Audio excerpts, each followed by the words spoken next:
It's not the goal that sucked.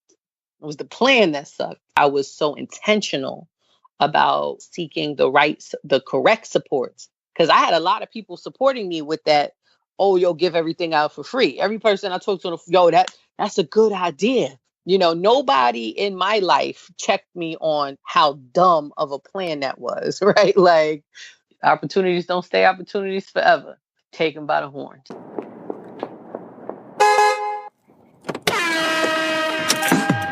Hey, this is Raina Campbell, your Chief Dream Driver, and welcome to the No Parking Podcast, where through conversations and discussions with creators like yourself, we'll find interesting approaches to help you take your dreams out of park, put them in drive, and ride towards success.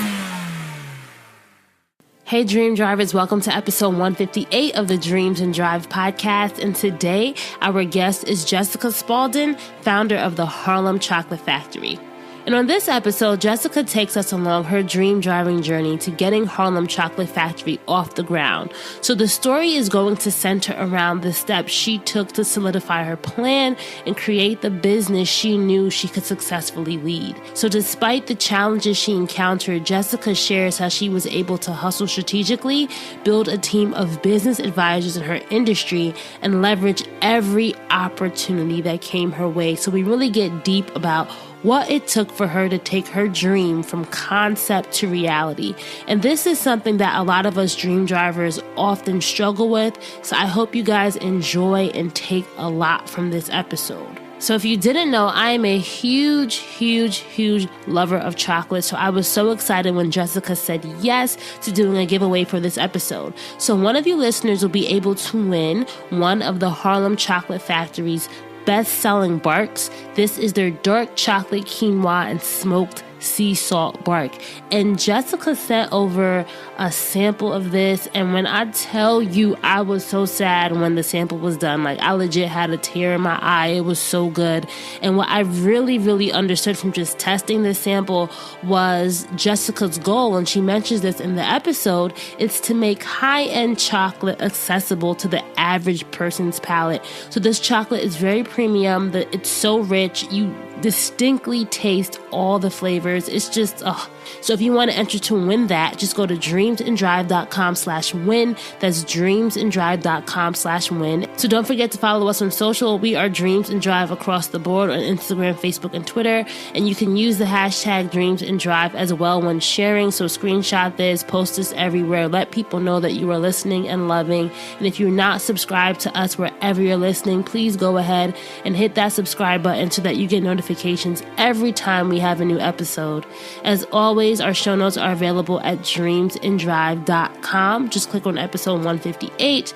And reminder, all Dreams and Drive merchandise, tees, hoodies, sweatshirts, and our email templates are now on sale. So if you want to just get something, please help a sister out. Please support the movement. Go to dreamsanddrive.com/shop. That's dreamsanddrive.com/shop. All right, let's get into the episode. I hope you guys enjoy.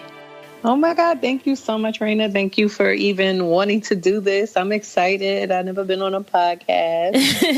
Listen, I love chocolate. And when the team reached out, I was like, yes, this has to happen. And you're from Harlem? I mean, I'm not from New York, but I'm from Jersey. But still, we're East Coasters, right? Tri-state. Yes. Hot 97 dictates that the tri-state area is New York, New Jersey, and Connecticut. So are you one of those New Yorkers who doesn't like coming to Jersey, though? Because if you are, then we might have to end this show right what now. Are you talking about? Where do you think I get my gas from? Go to Costco's and Walmart. Okay, I be up at Sam's Club all the time. We're going to be friends. You're going to be friends. You know what I'm saying? Free popcorn on Tuesdays at the movie theater. Like, I've been in Jersey my whole life. I remember we used to take the PATH train because, that no tax thing.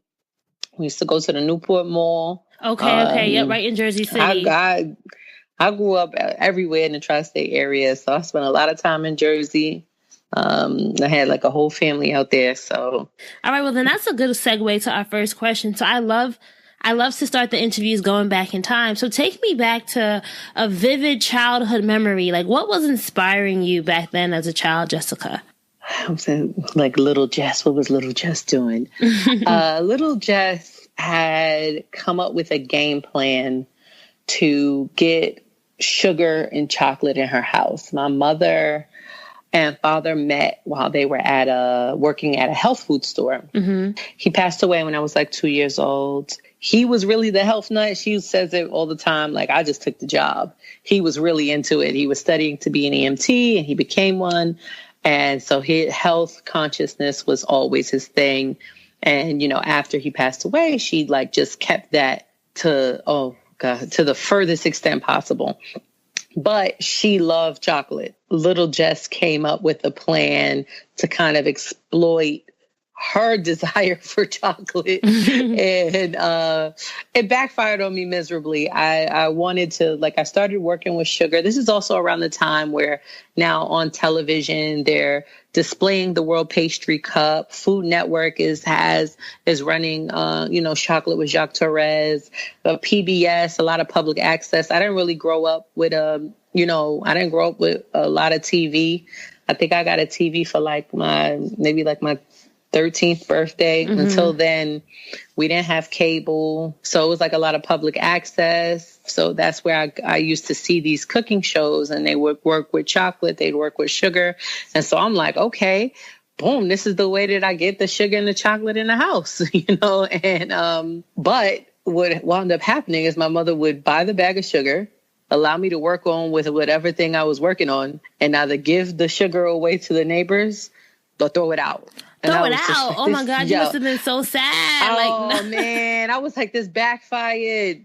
It just backfired. You know what's funny? I tell people all the time that it's fun when I get to find some similarities with guests. So I grew up and my mom was like the health food mom. Like my house was not the house you went to for snacks. All we had was like Ezekiel crackers and nuts. Oh my God, Ezekiel crackers. Yo, let me tell you something.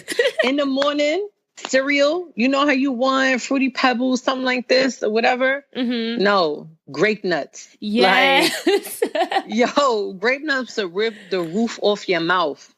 My mom, we had not even the instant oats. We had the ones you had to boil organic for ones multiple minutes, organic and everything. Agave sugar, whatever agave is, not the real sugar. I'm like, I don't want agave. No. I want sugar. Yeah, we didn't have no sugar, no nothing. She would get that to sweeten, a dish, and maybe that would be for a holiday something. Oh man, ginseng shots in the morning. And wheatgrass. My mom had her own little wheatgrass juicer thing. She used to make us wheatgrass shots. But I think one of the things for me is I think that now that I'm older and I'm an adult, it has helped me at least be more conscious about what I eat. So whereas some of my friends may have a hard time controlling their sugar and just their consumption of sweets, it's kind of like I can normalize myself because it was never something that I had a lot of as a kid. So that's the one thing I'm very happy that my mom did instill in us, So did you ever see yourself as an entrepreneur when you were younger? Did you ever think that one day you would have your own business? As an adult, I look back on myself and I'm like, you were always an entrepreneur. As a child, that's not a term that was discussed. In terms of career, basically, growing up in Harlem, if you know how to read, it's like, all right, you're going to be a doctor, a lawyer, a teacher, police officer. Those are your career paths. There's nothing outside of that. As a child, entrepreneurship was always there. My aunt moved down to Atlanta when I was 9 years old. We would go down there for Thanksgiving.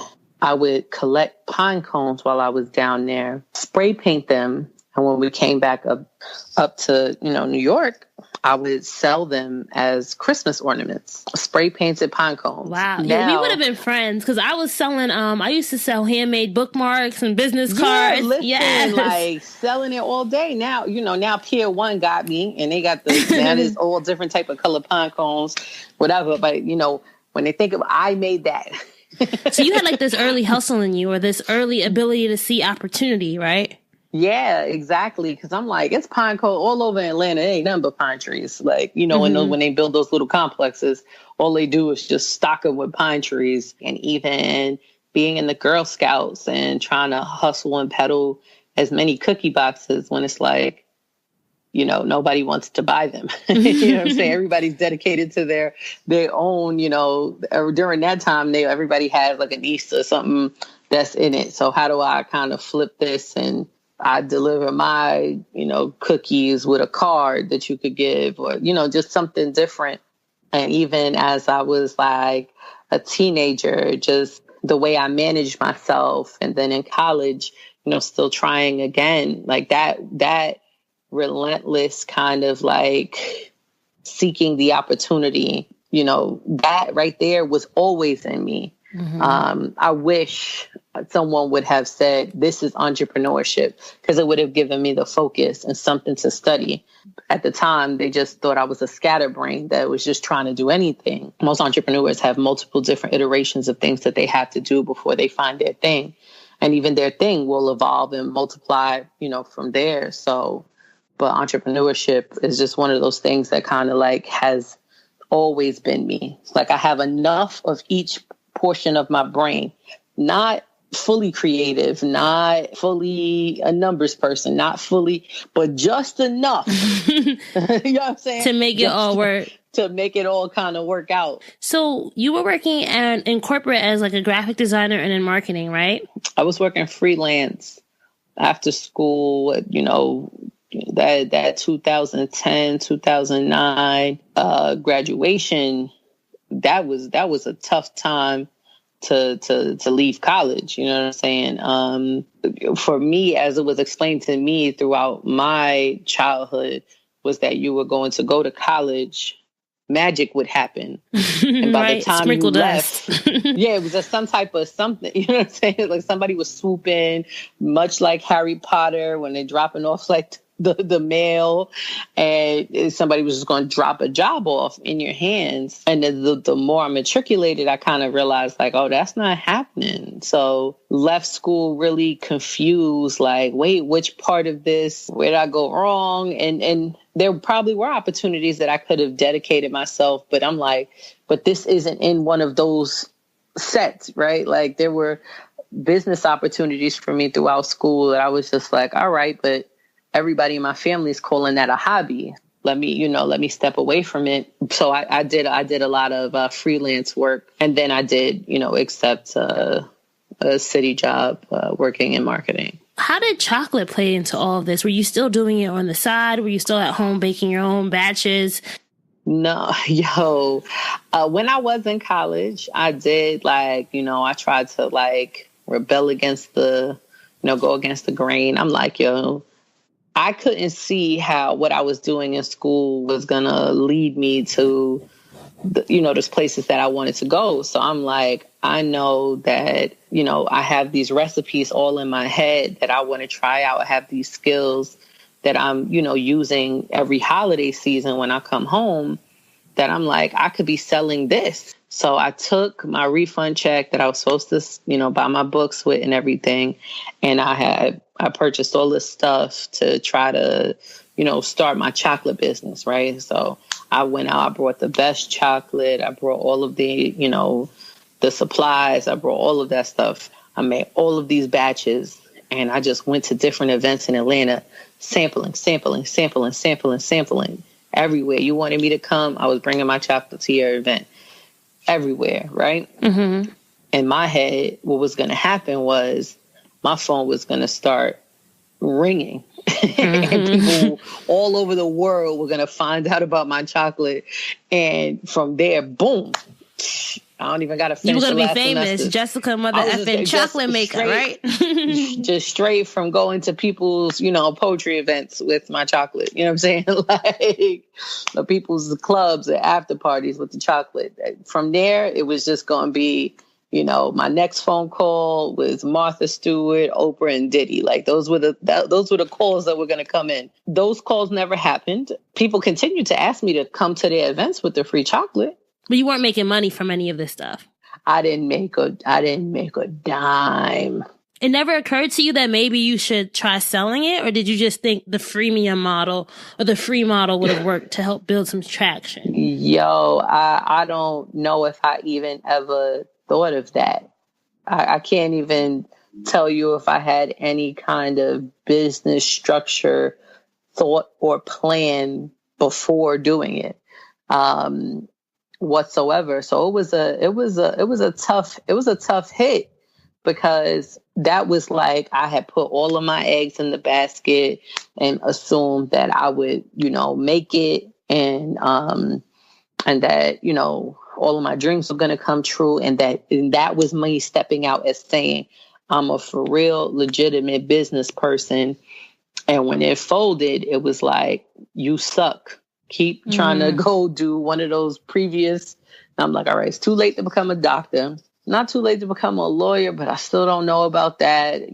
Just too late for any of these other things. Looking back at it, right? I know maybe it may have been hard to think about it in this way while you were going through it, but now as you're looking back at it, what do you think you learned from that experience that's kind of critical to who you are today?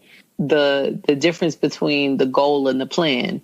It's not the goal that sucked. It was the plan that sucked.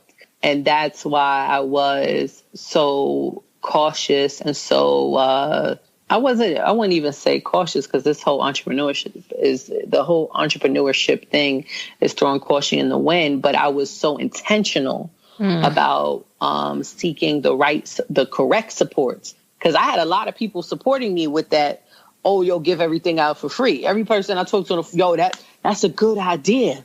Nobody in my life checked me on how dumb of a plan that was, right? Did anybody in your life, were anybody business people or entrepreneurs? No, okay. Not at all. Just regular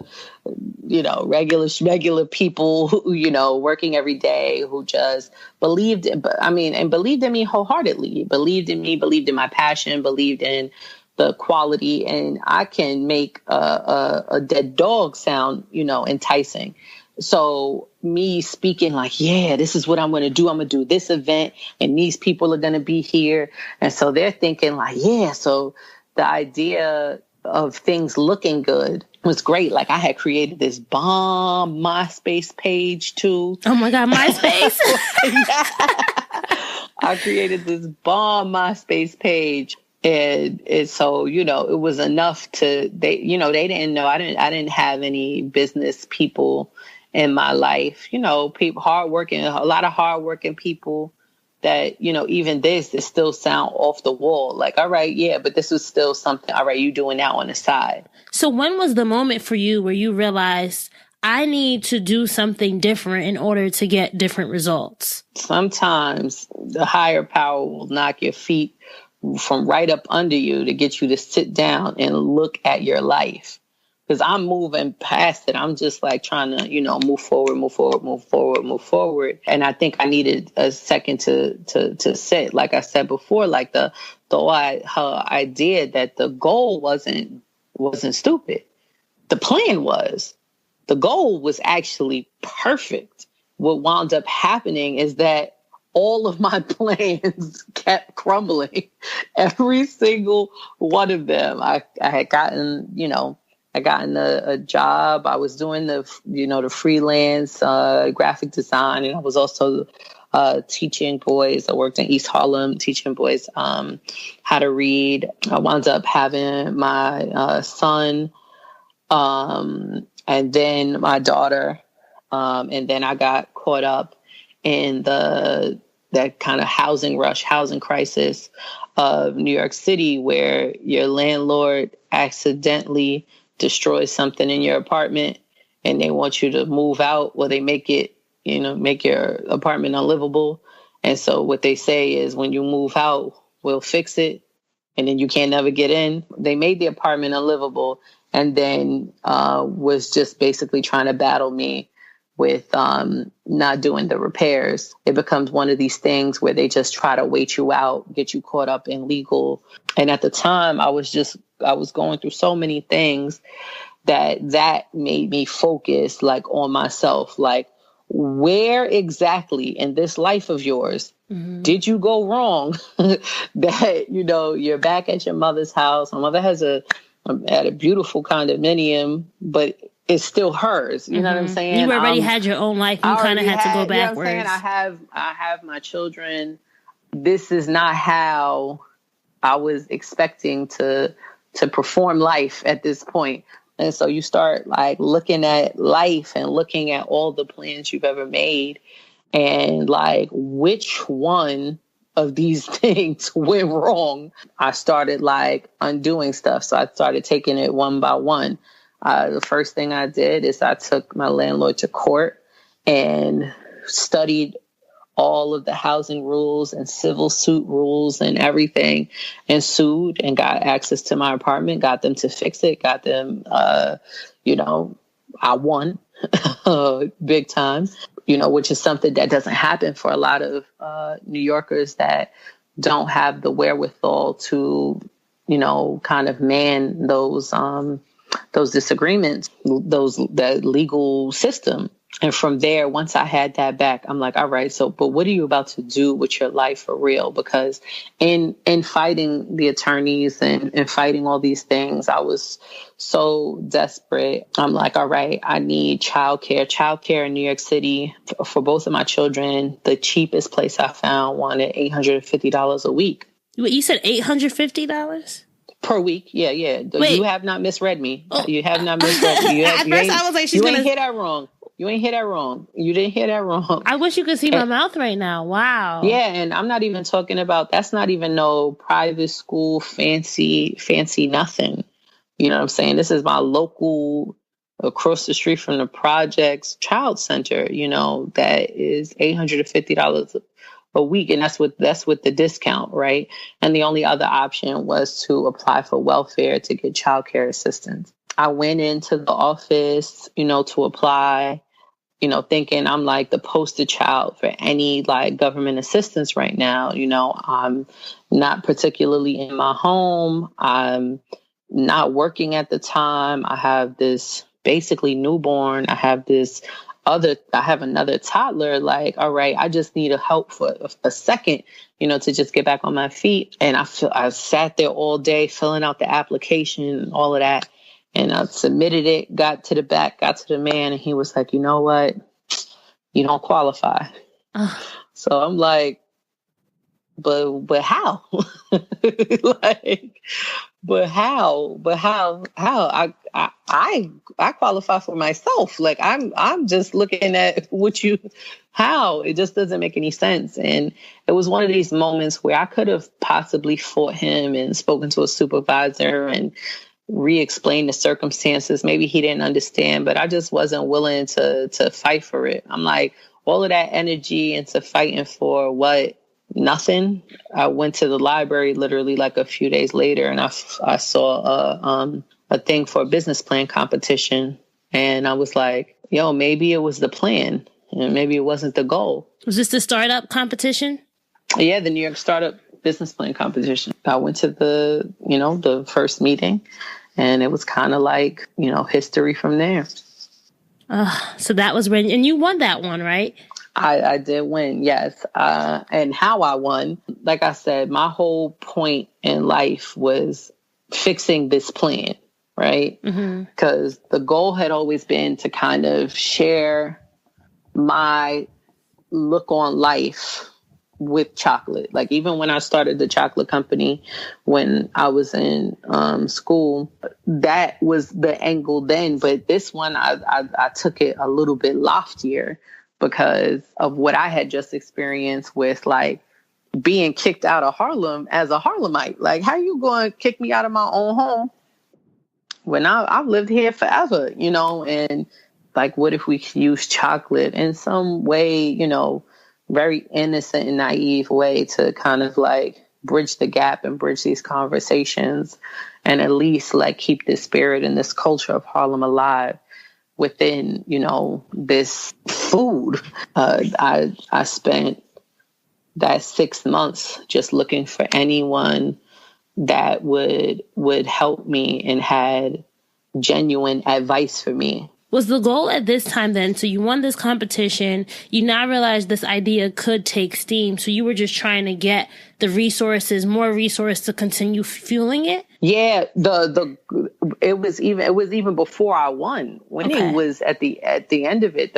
When I joined the competition, I joined it because I was like, at the end of it, it said on the little flyer, it said, even if you don't win, at the end of it, you'll have a solid business plan. And that's what I felt like I needed. That's what was missing the first time. And, and it said in it, like the requirements was to meet with like multiple business advisors. So by the end of the program, you would have had 40 plus hours with a business advisor over the course of that time. And so that's what my whole thing with the competition was, just like, okay, I'm gonna be in front of business advisors, and now I don't look like a psychopath. I get to say, hey, I'm in this business plan competition. That's why I want to meet with you. And that's what I did. I'm in this business plan competition. Would you meet with me? Would you talk to me? You know, can you try to help me win? Or can you try to give me advice? Because at the time, I didn't know whether or not Harlem Chocolate Factory, again, I'm not like, so a Harlem Chocolate Factory is still a part of this. It became a goal, but I didn't even know. We were still trying to figure out whether or not the goal still made sense. That's when I found Brewing the American Dream and Action, and they started to solidify that the goal was actually solid. Tell us about how you came across the opportunity. Was it something you had to apply for? Or was it someone connected to you? I had gotten an advisor through the New York City Small Business Services. At the time, I was like absolutely terrified because I was doing the freelance graphic design, barely scraping by. I didn't have a dollar to spare. You know, like it wasn't I couldn't put a dollar into this that, you know, wasn't going to come back. I was looking for a way to kind of like get just the money so I could make the samples I had made it to the next level of the business plan competition, but I needed money to just make the samples. At the time, you find out about a lot of predatory lending, you know, reading the fine print on these people that are, you know, the small business loans is the new mortgage market. Well, how predatory the loans are, I can read. So I'm looking at the fine print like, yo, you know, you're talking about 250% interest. What? That's crazy. 250%? 250%, yes. And people were out here trying to get, like, trying to get people to get, yes.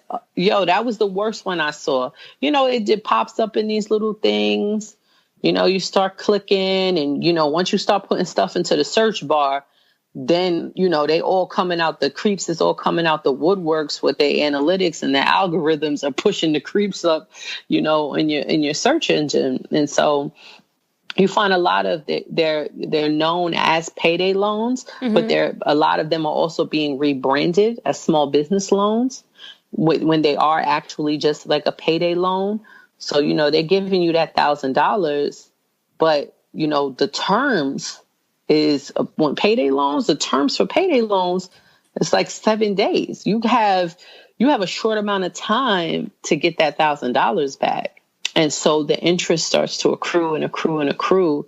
I've seen some horrific, you know, stories and stuff of people taking out $1,500 and owing 20. Insane, absolutely insane amounts. And I'm like, those are not the risks that I can take. And I just sat down with myself and went through what's all the stuff that I know nothing about. And so what I tried to do is find a program that knew more about the stuff I knew nothing about. I would just ask people, yo, do you know somebody who could do, you know, whenever I came up to somebody that I felt had like a good business sense, my question was, yo, do you know somebody who does something in this area? Do you know somebody who knows something about this? Where do you think that willingness to go out there and ask and to get help came from? Because I think that's something that stops a lot of people. Some people are really scared to ask for help within their network or outside their network. I will tell you that the road to there did not happen easily. And it's funny how like all the things that happened had to happen to get me to that place, because that's the place you need to be at. I am not the most humble person on the planet, you know, in terms of like being able to ask for help. All of my friends will tell you I'm like the hardest person to help. Well, I was the hardest person to help. But being in a position where it's like, yo, I want to win more than I want to save face. And when you get to that place where wanting to win is more important to you than how you think you look. And then plus, like, what, life can't get no worse for me, what I've been through. So what, you laughing at me because I have questions about stuff that I don't know? What is that going to do to me now? You know, it can't be, once you in a situation where you have to actually, you know, when you get rejected from, you know, like a welfare office, it changes, it changes your perspective on pride, because like, what rejection for me is like, you know, worse than that. From there, I realized like, a lot of the things that I hold on to in terms of like wanting to be correct and wanting to have the right answer and wanting to be the person that delivers that right answer, that's not helping me. Because that's the reason why I didn't seek out more help the first time I tried to do this business. Because I told myself that I knew the right answers. You know, Kanye to Kanye, I was like, I had all the answers, you know, and I didn't. This was just about like very humbly going places and finding programs and people, even if they didn't exist. Honestly, I had no idea if any of these things existed. But I still asked because somebody might know somebody who does something. It just unfolded. I had the small business services. They told me about Axion, and I was nervous, you know, honestly, like I was scared talking to them because that was the first kind of like formal conversation that I was having with a financial institution about what this business idea, because it was just an idea. And I was just, you know, I was scared. And I talked to them and I was speaking to the loan officer, and he was like, yo, that idea sounds dope. Harlem Chocolate Factory, that sounds amazing. And I'm like, word? Am I onto something? You would really think that name would have, like, that name, no one had that name before? That's the first thing I thought of, like, right? No one thought of that? Like, that's crazy. A name that it's like, you have the perfect name, right? It just works, right? You would think. It was crazy. It was just kind of crazy how it all fell in. And then they were like, you know what? And I was just like, and so at the end of that phone call with Axion, I'm like, yo, y'all, they were like, you know what? We think, I had questions for them about like if they knew anybody in the food area that could help. But before I could even ask the question, they were like, we think you're perfect for this program we have, Brewing the American Dream, and we're going to connect you with them. And I'm like, what's that? They're like, it's a food and beverage program put on by Sam Adams. And I'm like, okay, how's a beer company gonna help me? And they're like, oh, you know, read up on the information and find out, you know, and we'll connect you. And when I tell you, within days, one of the sales managers was on the phone with me, talking me through like what retail conversations look like. And it was like my first time on the phone with like a real life entrepreneur, right? Like, you know, this was 2015. It was the summer. It was before the business competition had ended, and we talked about once a week about all of these different things. Cause I'm like, I'm trying to write this business plan, but I'm confused about things. I don't really understand, you know, what sales channels mean. I'm not understanding the concept of segments. And he was just walking me down like, okay, this is what happens when you go to a real retailer. This is what happens when you're doing direct to consumer. This is what it is when you're doing B2B. And I'm like, oh, okay, wow. Like, and then he steered me away from, he didn't actually steer me away, but he brought a reality to concepts that I couldn't conceptualize myself. And it was honestly some of the most amazing conversations that you could have before you're setting up your business. Because afterwards I could say, I went into the presentation saying my advisor from, you know, the Boston Beer Company has let me know exactly which ways to bring this business to life. And they also gave me this financial support And I had gotten a loan for $2,800 to, buy all of my initial stuff for that business plan competition, like the pitch room where you come in and you have your samples and you present your company. I was firing them off. So I just want to make sure I get the facts right. Were you a finalist or were you a winner? Oh. I was a finalist and a winner. Okay. I wound up winning the entire competition, which is still mind blowing. Thinking about that, and I know that is so amazing, and congratulations on that. What do you think? And this is a time to brag, but this is also the time to get very, introspective. What do you think was the reason why your pitch stood out amongst everyone else's pitches? That's literally what I'm saying. I had a real life go to market strategy. You know what I'm saying? In my original business plan, I was like, I'm going to have 20 retailers that's going to apparently come out of nowhere, right? Because you don't have, you're doing your business plan. You're guessing. You're guessing what's going to happen. And my original thing, I'm going to have 20 retailers and I'm going to sell each of them, $6,000 worth of product every month. And from there, we're going to build to 50 accounts. It had no realism because these, again, were concepts that I did not understand. Mm-hmm. And so in having those conversations about, the different ways to sell your product, what conversations you have to be prepared for a retailer, what conversations you have to be prepared for a distributor.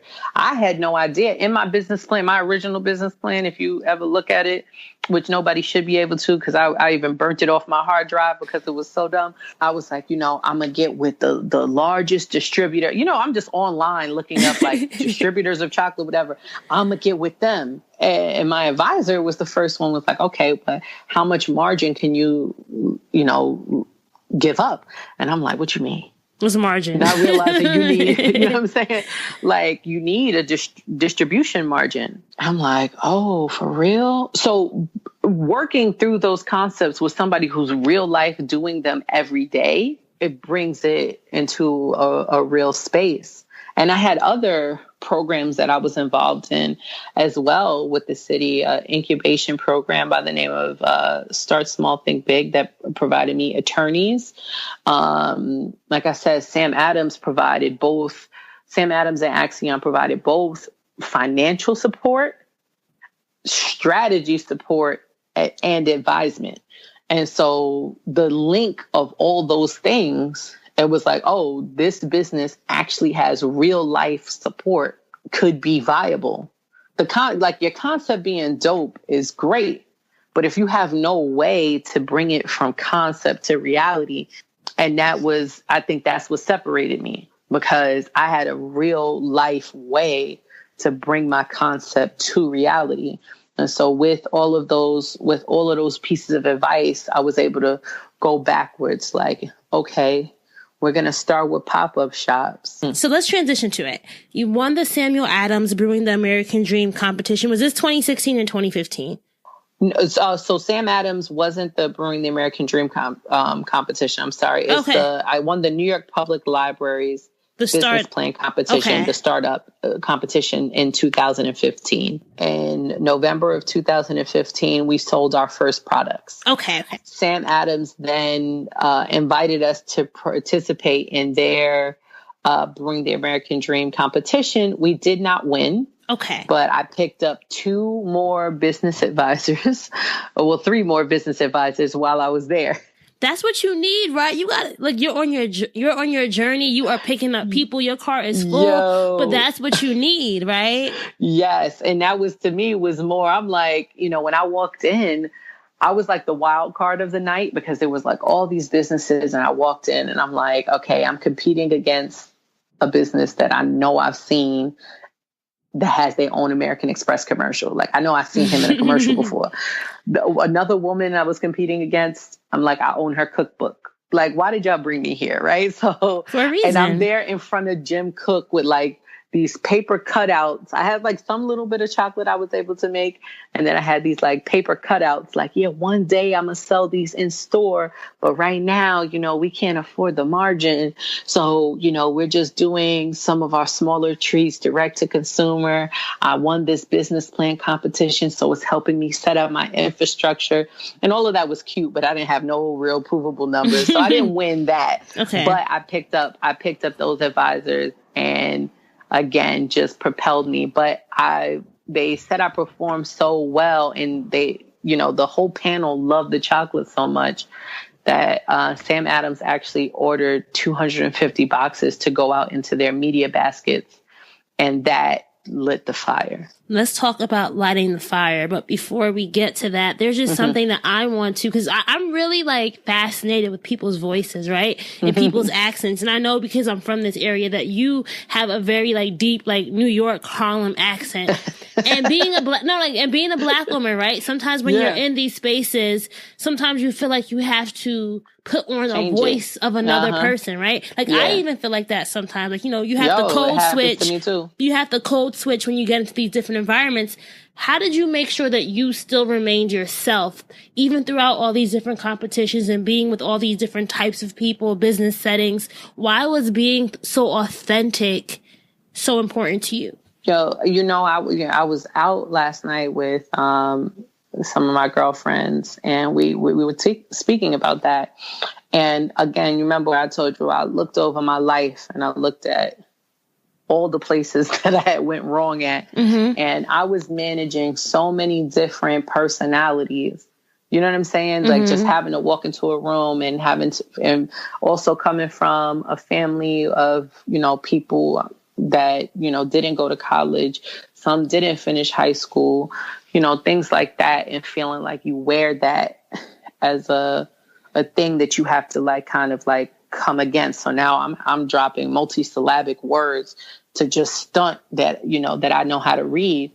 But I found that the balancing of all those different things was weighing on me, having to, come up with a different voice. Now, please don't get me wrong. The wrong bill collector calls me on the wrong day, and definitely getting a whole totally different voice, But for the most part, that right there, like people weren't fully meeting me. And I honestly, it came out of exhaustion. I dropped every other personality except for the one that was mine on all sides, even being, walking still, being in the hood and walking there and, having the mean mug a little bit harder. Now I smile at every person I walk past, which is unheard of. You know what I'm saying? Like, because that is me as well. I'll speak in whatever words that I feel like using. I could still write that MLA, 5-page paper on where you got me messed up at. If you need that, if you are confused that my vernacular or the tone of my words somehow mars my intelligence, because I can get you right together real quick. And that's why I feel like a lot of us, I'm sorry to cut you off, but no, it's all right. And I know you might be like, why is she asking me about my voice? No, right? those are real questions. But I really feel like a lot of us, especially as women of color or, men of color, whoever's listening to this, sometimes you feel like in order to succeed, you have to sacrifice that, but you realize you get nowhere when you're out here trying to be someone other than yourself. Yeah. But I don't even think it's someone other than ourselves. I think we literally develop multiple multiple personalities that we turn on and turn off when we're in certain environments because because of fear, the fear that saying one too many yo's is going to make people think. And to be honest, the fear is justified. I'll tell you, coming from that environment of freelance, of corporate, where I would say 95 to 100% of the time, paid less than every single other person working on a project. Wow. When I'm doing more work than everybody there. And so speaking in a different tone wasn't getting me paid better. Now, etiquette in certain environments and whatever, I don't have to be loud. I don't have to be boisterous. I don't have to do all those things. But the tone of my voice is not going to change. And I'm not going to develop another personality. I don't know what person you're talking about in that song. I don't know it. But, we could talk about the music I'm listening to, and we can share and we can exchange and we can get to know each other in real ways and create real connections rather than the luggage that comes with carrying a whole nother person's life that doesn't really belong to you, and it's something that we're taught. But I think for generations moving forward, we need to teach our children to drop some of that and to lighten their loads, because it's confusing their paths, and it's too much to maintain. And that's why we hit burnout a lot faster and just go through things and suffer more in terms of our mental health and not being able to be focused in these environments for the opportunity, because we juggling just way too much. I will say that, once I was, again, looking on that path, you got to see where in your plan, like what's not working. And that was something that it wasn't working, at least not for me. So what exactly is the vision now for Harlem Chocolate Factory, Jessica? And what are you building out with the concept after going through these programs and seeing that you were able to validate your proof of concept?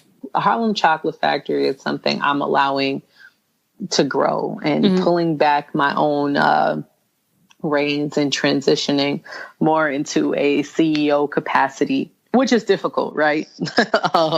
But it has to happen. Harlem Chocolate Factory now, we have the shop. We just opened up on Valentine's Day. We opened our first retail shop and production kitchen on 138th and Adam Clayton Powell. So it's right now we have the shop. We're expanding our corporate ordering, which is what we've been focused on over these last few years. We're doing the retail. We should be bringing on online ordering for the holiday season. So it's just but we're getting a ton of event requests. The events are just absolutely crazy. We just did Harlem Eat Up this past weekend. And it was rave reviews. Harlem Chocolate Factory is morphing into something of its own. What I expected was, to maybe one day open up some small shop and, just be in there making chocolate every, small batches and selling them off. And this concept is just no, the opportunity is bigger than that. And what makes your chocolate so special? What's the thing about Harlem Chocolate Factory chocolate that it makes your products supreme? When I grew up, I went to a lot of the Salon du Chocolat, which is these big chocolate shows where you go around the room and it's different countries and they have chocolatiers or chocolate makers from different countries, and you can taste the chocolate based on the country, and you can get these kind of flavor nuances about the culture. And the memory that's in my head the most is I was 11 and I tried a green tea truffle for the first time. I wanted to kill myself. I thought it was the worst thing I've ever had, but it was so uniquely Japanese. It was just that the palette was different, and then I went over to it's the table of India. And so it was a chocolate company there that had these truffles that were rolled in, different curry and turmeric and infusions and chai. And again, completely blew out my palate, but it was so uniquely Indian. And so for me, the whole concept behind Harlem Chocolate Factory is doing the same thing, sharing the culture and the flavors of Harlem. And so what actually makes the chocolate different is we're taking a really, really high end kind of chocolate, but making it accessible to the average palate. In the States, a lot of the chocolatiers, some of who I love and adore and everything, sometimes people cater too much to the foodie, and the average person doesn't get a chance to experience fresh, good chocolate because, there are the recipes that involve things that, the average person is just not going to be able to pick up on those notes. What we try to do is make high-end chocolate accessible to the average person's palate by using different recipes and different iterations and flavor combinations that convey Harlem, but also, leave a nice flavor in your mouth. What's your favorite flavor from your company? For right now, my favorite, so we do bars, we do bonbons, truffles, and bark. My favorite bar that we have, it is a dark chocolate bar that has black currant and popping candies in it. And that one is our Striver's Row bar, in that the bars are wrapped in photographs that I've taken of Harlem. Oh my gosh. And it's absolutely amazing. I worked a really, really long time on how to best kind of convey Striver's Row in the flavor and then also in the packaging. My favorite bonbon that we have is our First Night on Lennox. Mm-hmm. It has smoked peaches, hazelnut praline, and then we make a cognac caramel, and that's in dark chocolate. And that one is an ode to the Great Migration and, people coming up from Georgia with filling up their bags with peaches and stuff fresh off the farm, and, riding the train all night to get, to New York. And so you have a really smoky, powerful smoky flavor. And then that creaminess of that cognac. You're making me sad. So I can't. You know what though, Dream Drivers? One of you guys will be winning a sample of a chocolate from Harlem Chocolate Factory. So that's something that you guys. What we're gonna do is we have our best sellers are some of our barks. And that's where I get to experiment a little bit more. And so we have our dark chocolate quinoa and smoked sea salt bar. Ooh, that sounds so good. And you're going to get a chance to taste one. I'm sending you one. It's absolutely amazing. The quinoa is crispy, toasted, and puffed. So it's really crunchy and has a woodiness and like a nuttiness, but no nuts. It's nut safe. And then the smoked sea salt just cuts right through. So it's like a super high end kind of crunchy chocolate bar. Did you have to go back to school to are you completely self-taught, or did you take special certification programs? I am completely self-taught. That is amazing. How did you teach it? How does one go about teaching themselves to become a chocolatier? Just asking for a friend. Bruh, listen, I actually wouldn't know. I'm also as much as Harlem everything, I'm also a certified dork. So when I tell you that I learned about the business plan competition in the library, I spent an obscene amount of time in the library growing up. And so what I always go for first is the books. There's a lot of information in books. I urge any entrepreneur before going online, I'm not saying to not support the people that you love, but the books that you're going online to research about, you can go to your local library and ask the librarian what information she has on it. A lot of cities have business libraries, and the librarians are the keepers of that information. When it was time for me to do market research, I went to the Civil Library in Manhattan and I spoke to the librarians, and they told me which research libraries to look for, which catalogs to look through to find the right level, articles that fit what I was looking for in the right analytics. It's definitely it's about working smarter and not harder. And the librarians have a lot of information. I feel like they are a lost, we forget that librarians are so important, right? They become a lost resource for a lot of us millennials, especially because we're just so used to the internet and just trying to type everything. But there is somebody who this is their job. They've gone to school to learn the art of research and the art of curating knowledge. So I love that you brought that up. As we wind down, Jessica, thinking about your growth, thinking about where Harlem Chocolate Factory is heading and things that you've learned, what do you think has been one of the biggest business lessons that if you could tell it to someone else so that they wouldn't make the same mistake you did, what would that be? Get the right help early. People sometimes, especially when I meet entrepreneurs, they are so afraid that if someone starts advising them, if the right person starts advising them, that they won't be able to hold on to the ideas that they have. If you find the right advisor and you find the right people and the right team, those issues won't be an issue. And don't wait until you have your whole business set up and everything set up and you've already done everything and made every mistake that you could make before you ask for help. And I'm even circling right back around on that as I, progress to this next level and remembering and reminding myself, like, no, continue to ask for help.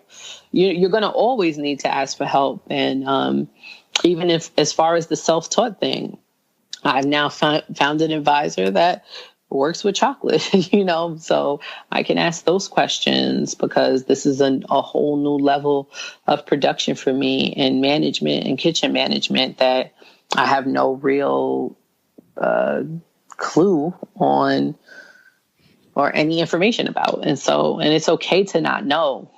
It's really okay to not know. You just have to find somebody who does. You know what I really admire about your story? The thing that I still remember you telling me is how you were out here selling those chocolates back, when you first graduated for not even getting anything, but you believed in it. You believed that it was something, although you probably didn't have the right iteration of what you were going to do yet. You still had that core belief. And I feel like some of us listening in right now, like you may believe in something so bad, and because you're not seeing the results, you may want to give up. What would you tell that person who's at that stage? Take it one step at a time. I tell myself all the time, your business is going to feel like an entire pizza pie. You only have one slice you have to eat. You do not have to stuff yourself. Do not engorge yourself on your own idea. Take it one step at a time. If something is not working or whatever, all right, what part of whatever is not working? Work on the one part that's not working. We have this idea, I come from the era of dial-up, so I'm okay with taking, a few seconds to think. But even now, sometimes I'll get frustrated if my phone doesn't automatically load, like my Instagram. But don't make that pressure on the outside, or you'll see somebody post and it'll look like, even now, people like, oh my God, this happened overnight. And I'm like, sis, I've been working on this for 10 years. You know what I'm saying? This happened overnight for you. Don't get distracted by that idea that things will happen quickly. Take your issues one slice at a time and try to fix them. And you make sure your team is solid to help you fix them, because it will take longer as a single person to fix them. But you do not need to go hard or go home. No, you can take the steps that you need to take. And when the right opportunities present themselves, you will know. You have to work hard, but you don't have to work crazy for an opportunity. The opportunity that works will work. And so you really just have to break it all down one slice at a time. Forget the rest of the pie. Focus on your slice. And then when you're done, you could deal with, the rest of the stuff. You might even be full for a second off that, and making sure that digests properly and that is fully, straight and set. So what's next for Harlem Chocolate Factory, Jessica? Listen, we trying to take over the world.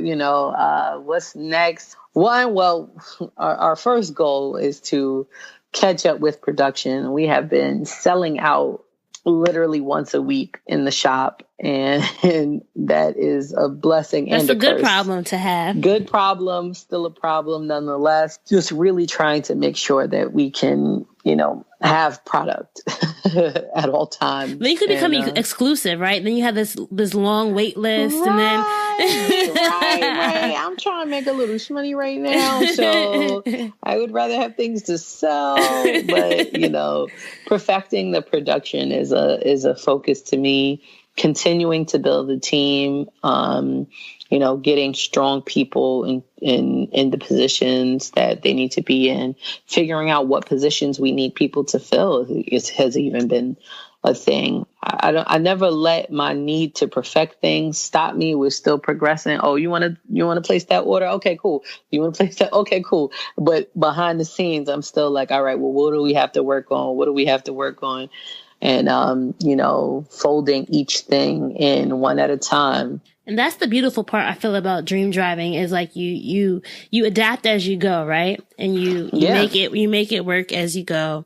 So let's transitioning into our lightning round now, Jessica. So we're just going to do quick rapid fire. So what it is, and it's funny, I've been getting some comments, or I have a listener survey that I have people fill out, and they're like, Raina, you need to explain the lightning round better because your guests still don't get it. All right. So basically I'm going to give you a prompt and I want you to tell me the first word that comes to mind. So this is going to be like, I want you to think of the whole dream driving metaphor. So I'm going to give you words that have to do with cars and kind of relate this to your own journey or what you think people need to think about at this part of the journey. You'll figure it out, right? The first word is park. Library comes to mind. Okay. Park it at the library. Get your information up. Reverse. Well, actually, cha-cha now, y'all. Because sometimes you got to let it mellow. Sometimes you do have to go in reverse and just, smooth out all your kinks. Neutral. It's okay to coast. Drive. Listen, opportunities don't stay opportunities forever. Take them by the horns. And if you want to be a dream driver, you have to have your keys to success. So what do you think are 3 things that every dream driver needs in their toolkit before they hit the road? I think you need a strong team. I think you not only need a strong concept, but you need a strong plan for that concept. Mm-hmm. Lastly, and for me, the most important key, you need as much help as you can get your hands on. And that's something you've iterated, right? And you can't be scared to ask for it. Because closed mouths do not get fed. Closed mouths, you know what they do? They starve. Closed mouths starve. They don't get chocolate from Harlem Chocolate Factory, right? Right. Can you tell our dream drivers where they can find you online if they want to buy from you, if they want to check out the store, learn more about your company? They can visit HarlemChocolateFactory.com. We're on all the social medias at Harlem Chocolate Factory, Twitter at Harlem Choco Fact. And also I do want to put in there, look up, if you're a food and beverage, manufacturer, look up Brewing the American Dream. Go to brewingtheamericandream.com. It's a wonderful program. Look up Axion if you're looking for funding. Do not take out no payday loans. Don't let nobody scam you into giving you no money. Don't do it. Don't do it. It sounds great. You think, everybody thinks that PO, that one PO is going to come in and just that $15,000 you're going to take out is going to be paid off in 2 seconds. No, it's not going to happen. So find a financer that can actually work with you for the growth and for the life of your business. Axion has been with me since the very beginning, and they will continue with me until the end. And I'll link to all that stuff in the show notes, and you can check out Jessica's awesome video. I love watching the video that the Samuel Adams teams did. It was really, really helpful. That was so dope. It was such a nice video, so I'm going to link to that in the show notes as well. Well, thank you so much, Jessica. This has been so much fun. I feel like we've known each other. Hang out. Right? It's like I need some chocolate. Yeah. Then we could walk around Harlem. We could come back to Jersey, go shopping, All right, brunch. we have a brunch in our future. All right. Thank you. Thank you so much. All right, so that's a wrap for episode 158 with Jessica Spaulding. I hope that you enjoyed hearing her dream driving journey as well as her keys to success. Don't forget to enter our giveaway to win one of the Harlem Chocolate Factory's dark chocolate quinoa and smoked sea salt bark. If you want to enter to win that, it's so good. I had a sample of it and loved it. Just go to dreamsanddrive.com/win. That's dreamsanddrive.com/win. And a reminder, I'm always looking for people people who want to partner for episode giveaways. So if you are a small business, if you are somebody who has something that you think that our dream drivers would love to test, would love to try out, just go ahead and email me, Raina@dreamsanddrive.com. That's Raina@dreamsanddrive.com. If you love this episode, I'm asking that you share it on social, share it with a friend. Do something, guys. I really do appreciate each and every week when you guys are mentioning the podcast, when you're posting your screenshots of you listening, when you're sharing your commentary, your own stories. Continue to do that. If you're not already following us on social, we are Dreams and Drive across the board on Facebook, Twitter, and Instagram. And you can use the hashtag Dreams and Drive as well. And wherever you're listening, whether it be Apple Podcasts, Spotify, SoundCloud, Google Play, please make sure that you are subscribed. And sometimes we get new episodes in the middle of the week, so you really want to make sure you are subscribed. All right. If you are not already part of our Dreams and Drive Facebook group, just go to dreamsanddrive.com/Facebook, or you can just search Dream Driver Mastermind the next time you're logged on and request access. We also have our weekly newsletter, The Keys, that I hope each and every one of you guys are on. If you're not already signed up to be part of our newsletter, dreamsanddrive.com/join. Do that now before you forget. And I want to take this time to just share a takeaway I had from this episode. I listened to this a few times just in the editing process, and just thinking about how Jessica had to take the time to really figure out how to make a solid plan. That's something that I know I often struggle with. I think I'm somebody who has a lot of visions, a lot of goals, but I think the idea of sitting down and mapping out a plan and figuring out who do I need on my team to make this happen is one thing that I personally will be working on after hearing Jessica's story. What's something that you will be personally working on? I would love to hear it. If you want to send me a message, you want to send me an email, want to respond to me, or an Instagram stories, whatever it is, please let me know. Each week, we all take something away from each episode, and I love hearing when you guys are talking about the things that you guys are taking away. So I think it would be good for me to start sharing the things that I'm getting from each guest.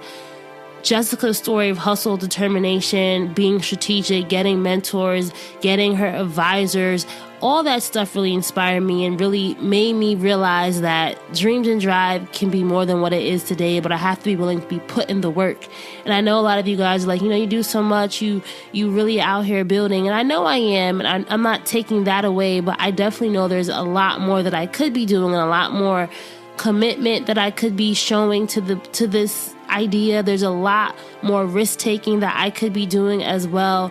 So I personally am committing to that in the next month, because you don't want 2 years, 3 years to pass by and you just are still having these ideas and goals and dreams in your head and you're not acting on it. And there's a lot of things that I want to get into place. So stay tuned, and I want to share more of that with you guys, just so you can keep me accountable, and just so that I can show you that we're all out here dream driving, right? Not everyone's journey is always so straight-laced. Everyone has some ups and downs. Everyone has challenges, but I think it's that desire to keep going that really unites us all. Keep dreaming, keep driving, guys. Don't forget to get a Dreams and Drive t-shirt, hoodie, or crew neck. They're all on sale. dreamsanddrive.com/shop. All right, we'll chat again in episode 159, and you'll be hearing from the cast of the Hit Star show and one of my favorite shows out right now, Power. Bye, guys.